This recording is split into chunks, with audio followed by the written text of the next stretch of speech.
Знаете, как любой ноутбук распознает то, что вы разбираете? Вот я, например, никогда, то есть руками не очень люблю разбирать. Потому что, если вы хоть раз разбирали, то наши руки жирные оставляют на вот этой вот поверхности, она чистая, то есть вот это вот никелированная, омедненная и так далее.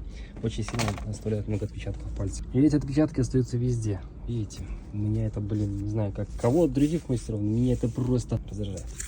Я к тому, что я не того, что там отпечатки оставить пальцев, что типа я тут не был, это не я. Ну вы, короче, поняли. Ладно.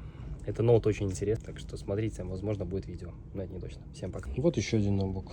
Тоже сами пытались сделать. Выключился. И, пожалуйста. Можно по отпечаткам найти мастера. Ну или не мастера.